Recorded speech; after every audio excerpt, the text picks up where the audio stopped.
area.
Everybody good sound-wise? You need any?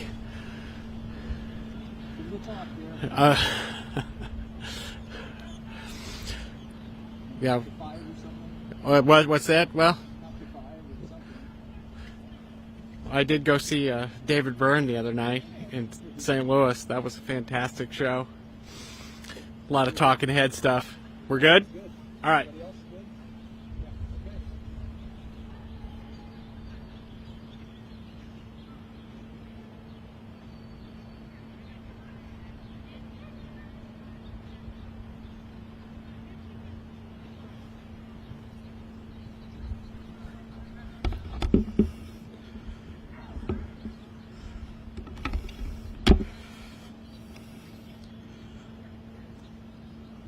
How are you guys today? Good, good. We'll be ready to roll in just about 1 minute.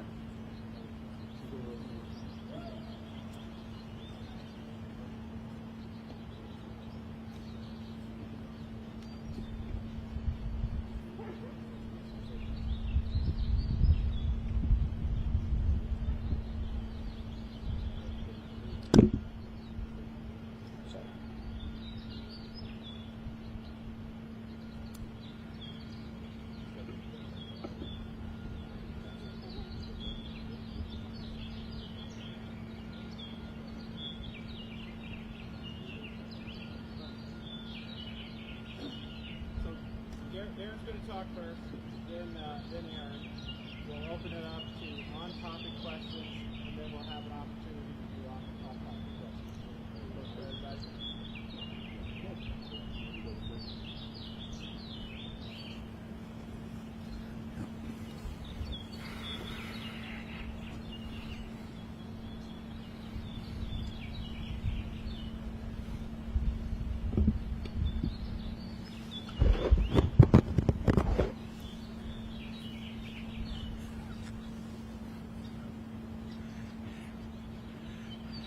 Well, I want to thank everyone for coming out here today for what I believe is such an important announcement because of some of the tragedies that are taking place across our state.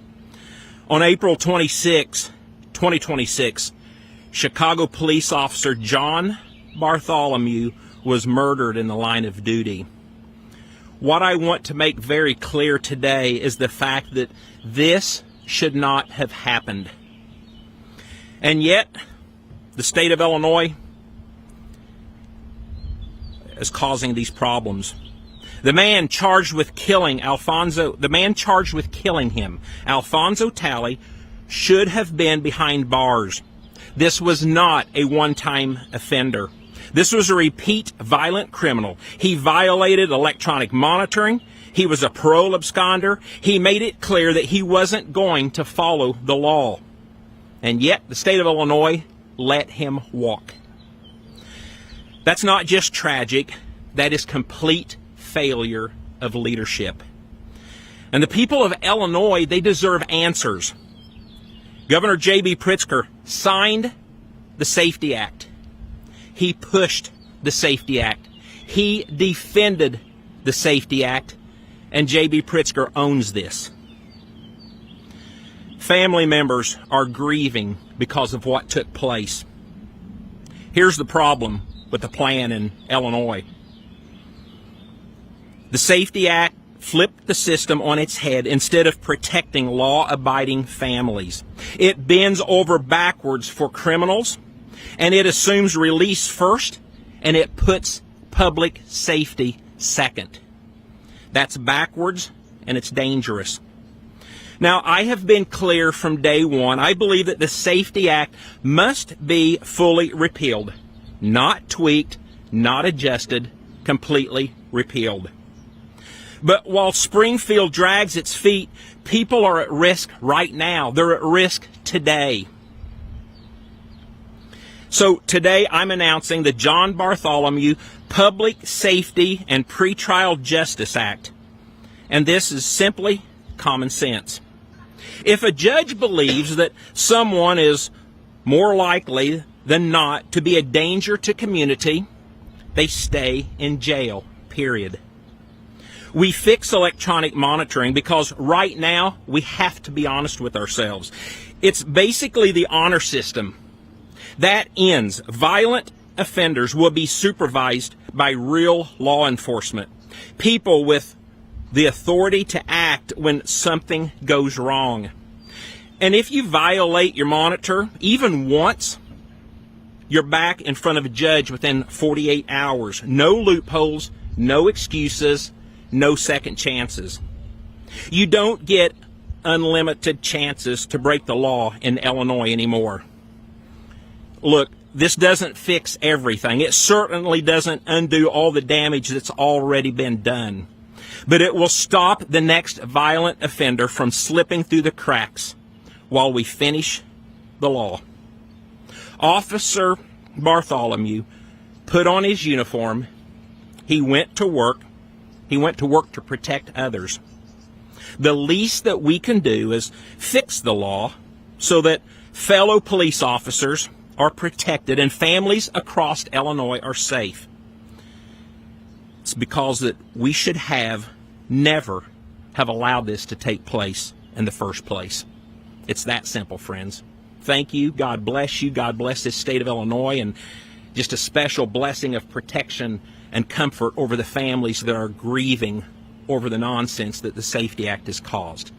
At this, I'll let Lieutenant Governor candidate Arundel Marr make an address, and then we'll take some questions. Good morning. Thank you very much for the introduction. You know, this issue is deeply personal to me. My uncle, my godfather, was a Chicago police officer for 20 years. My mom was a nurse, serving in the ICU, serving in the critical care unit, serving in the ER for over 20 years. My cousin is currently serving as a parole officer in Cook County. These types of stories should not be happening. Under the Safety Act, Chicago and Illinois in general is less safe. And you're seeing it repeatedly, over and over again. Somebody committing a crime after they've been arrested and let go, and arrested and let go, and arrested and let go, and arrested and let go multiple times. Where is the equity in that? Where is the safety for all of the regular people that are just trying to get to school, trying to get to work, trying to get home safe each and every day? This is our opportunity to repeal the Safety Act and put in true legislation that will keep Illinoisans safe. I stand with candidate Governor Darren Bailey here today to push the Illinois legislature in that office right behind me to do the right thing. They have made a mistake. They need to be held accountable for it, and they need to change it. This is our opportunity to fix a wrong. And I'm excited to have this opportunity for all of us to make that change together. Thank you. Questions? The governor suggested that it was the judge basically that made a bad decision in the case of the election. How much of it is that the deal, and how much is the law? I think it's all of the law, and I think that of course J.B. Pritzker would say that because he wants to push any responsibility away from his feet onto someone else. The law makes it very clear. It literally handcuffs the judges as well. So that needs changed. This law that we are proposing makes those change and undoubtedly gives the judges the ability to do what I think they know what they need to do. Senator, you said that under your plan, if a judge believes that someone would be a danger to the community, they would be hold them. I guess, how is that different than the current law? And what if the judge makes a mistake like this one again? Well, that's certainly up to the judicial system, but currently the law states that you must be able to prove that the offender is a danger to someone specifically. That's difficult to do. Can you expand on what this act would perform? What would be the functions of the federal government to people? Well, it would fill in all the gaps of every problem that we've had, and that hopefully repeating offenders won't be out on the street. We know for a fact people are taking off their ankle bracelets. They're going left unmonitored. This act calls for that within 48 hours of a known offender having their ankle bracelet off, that they would be apprehended and brought to a judge immediately. It calls for the fact that if a battery goes dead, within 2 hours, someone will contact and find out what's going on. Because far too often here in Illinois, J.B. Pritzker believes that these offenders just need to walk right out, and that's what they've been doing. And this memorial behind us, it's got way too many names on it that should not be there. How does your proposal differ from the one that Leader Moran and Tony introduced? I'm not familiar with the one that they introduced, but I believe mine simply fills in the gaps and takes care of many of the problems that have went unanswered and have made people less safe. You talk a lot about holding lawmakers accountable for that policy decision. Judges are elected too, but I mean, how do you hold them accountable for their work on the bench, especially since front voters have no idea who they are? Well, first of all, that is a problem. The voters need to get themselves educated to find out who their judges are. But secondly, you give them law that is clear and concise for them to follow. And right now, they don't have that. There are way too many loopholes. The Safety Act is designed specifically to let offenders out, to let them walk free and not fill up any jail space. That is the bulk of the premise of this. That's what J.B. Pritzker wants. That's what he doubles down on. That's evidently what he desires. And it's dangerous to the police officers. It's dangerous to people at large. Who will carry this bill? Have you talked to anybody about it? We're looking at seeing it introduced in the House and the Senate. Well, possibly Adam Niemerg, Blaine Wilhire in the House, and hopefully maybe Andrew Chesney or Chapin Rose in the Senate. You know, this will have bipartisan support. You're seeing people, Comptroller Mendoza, for example, calling upon reform and possible repeal of the Safety Act as well. So it's not just a Republican issue. It's a bipartisan issue that everybody clearly understands by the actions and the results that have taken place in the last couple of weeks and in the last couple of months, that this bill and this act needs to be repealed and it needs to be replaced with something that will keep Illinoisans safe. Any other questions? Any off-topic questions?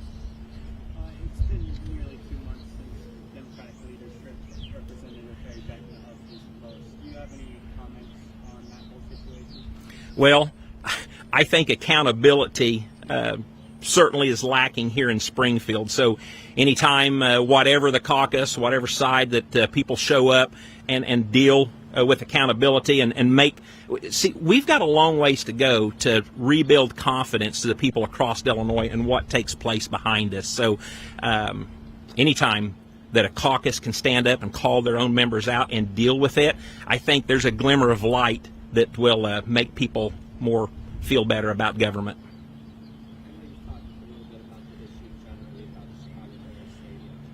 My question, I guess, is if you were governor today, there's a thing you talk about a specific legislative proposal, what would be your Well, I love your question. If the Bears came and talked to me, it's my understanding that no one is talking to the Bears, because everything that I see that's being released, I see comments from the Bears that they're not happy and they're not satisfied.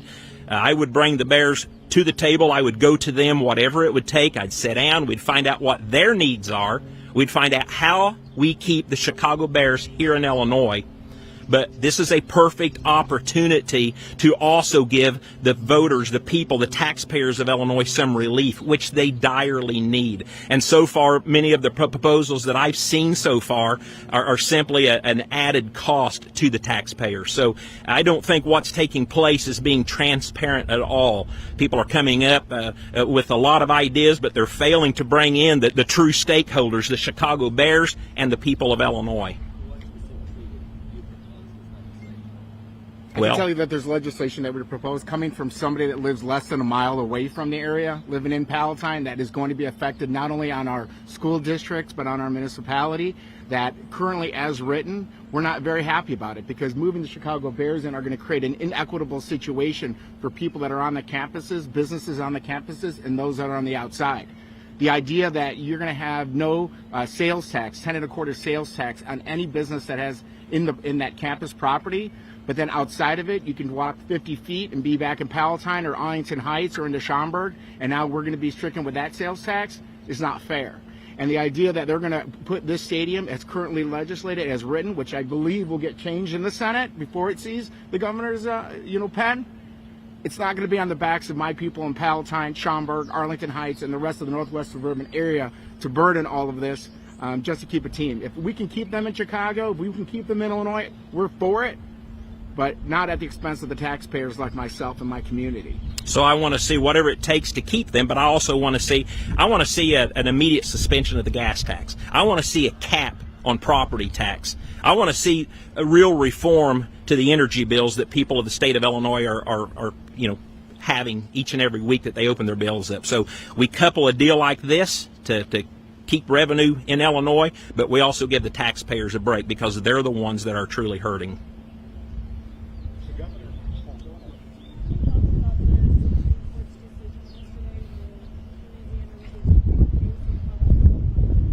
Okay, so the redistricting decision gives me hope, because I am a true believer that the people of Illinois need to determine who their elected officials are rather than it coming from this House. I want to remind people that one of J.B. Pritzker's promises in 2019 was for fair and independent mapping, bringing in outside sources bipartisan effort to develop these maps. And all that I've seen from the time that I've served here and since is J.B. Pritzker and others literally handpicking the politicians themselves. A simple glance at our map here in Illinois, I mean, it is embarrassing, and it tells the entire story. And if you look at the legislation they just put through to try to secure that, because they knew the Supreme Court was going to rule predominantly in this way, they're showing that they don't care about the Illinois voters. They don't care about this equality. This every voice matters is a bunch of malarkey. They're talking out of both sides of their mouth. They want to give everybody a voice, have a clear, fair, independent map in Illinois. Illinois is not just a blue state. We have Chicago, and we have some of the suburban areas that are blue, but we are a Midwestern state. And if they did a clear and fair map, everybody would see it. Last question. The governor said the other day here in Springfield about the strike at ISU that he basically said Darren Bailey shows up one time and now he looks like he's trying to act like he's for striking workers and things, and he says that every proposal he's ever put out shows the opposite of that. Are you supporting those striking workers, and how do you see what needs to be done?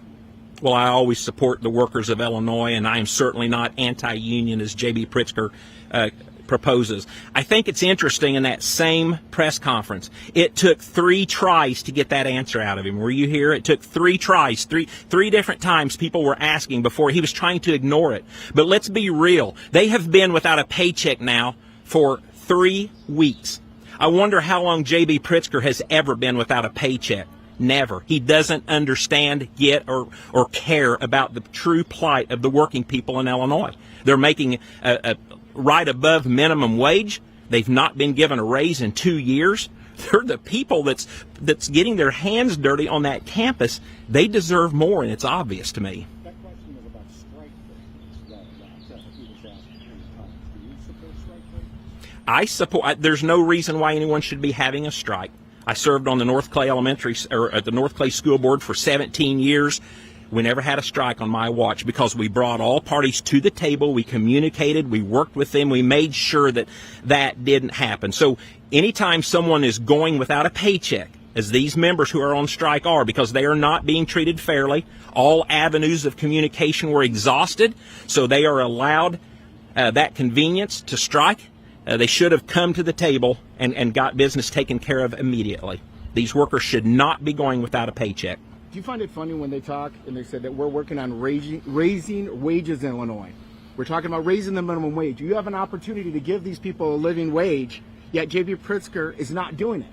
You can't say one thing one place when you're on WGN and say something different when you actually have to apply that same idea and that policy.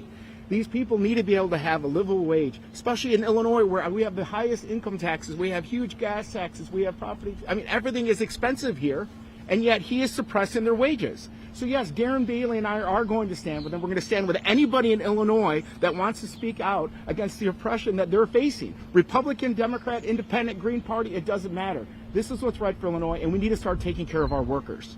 So does that mean you guys support raising the minimum wage? Well, we certainly have to take a look. So here's the minimum wage is a starting point. These are men and women that I talk to that have been working at that college for 20, 30, 40 years and still getting just above minimum wage. And unfortunately, since that minimum wage was enacted, because of J.B. Pritzker, the cost of living has far outpaced anything that's in existence right now. So you have a starting base. I think that's good where it's at. But then you treat your employees fair. And these employees have certainly been overlooked, they've been abused, and they're being ignored right now, and that needs to stop. Thank you, guys. Thank you.